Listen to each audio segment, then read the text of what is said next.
montre le résultat, tout est arraché.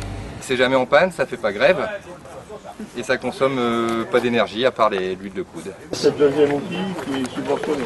Aussi, voilà, qui est subventionné.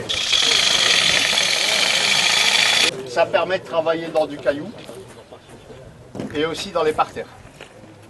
Subventionnel, il faut tellement de niveau du parc avec les envolées et tout. D'accord. Donc, subventionné, c'est exceptionnel.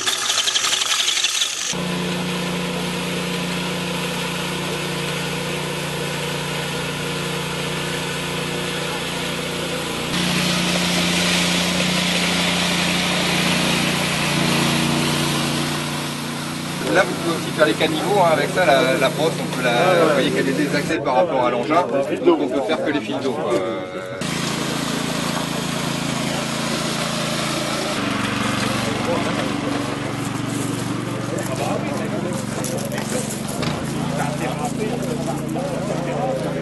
Ouais, ça c'est intéressant aussi.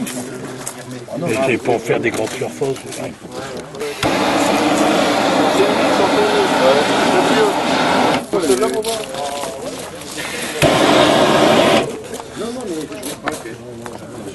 Vous faites un choc de 70 degrés d'une seconde sur la plante, ça fait exploser les cellules et du coup ça empêche la plante de faire sa photosynthèse, donc elle va sécher. Faut pas la carboniser, du gaz pour rien. C'est encore mieux. C'est ce que je voulais dire. Enfin, ça c'est un modèle à air chaud pulsé. Contrairement aux lances traditionnelles, enfin aux plus anciennes, c'est assez récent. C'est un produit qui est nouveau sur le marché, hein, il y a un an et demi que ça existe. A priori, ça a quand même une consommation de gaz moindre que les systèmes plus anciens et une efficacité apparemment tout aussi bonne.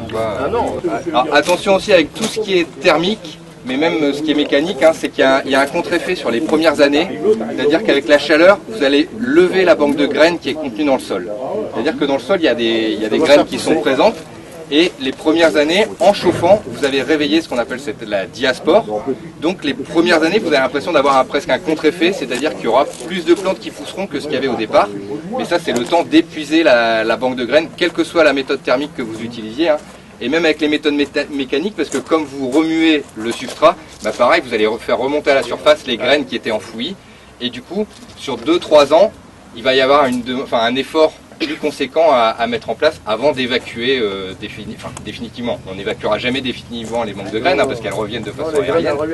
Mais comme vous disiez tout à l'heure, hein, la solution à terme, ça sera des cimetières complètement enherbés. Je pense que là, on sera plus embêté, il n'y aura plus que de la tonte à faire.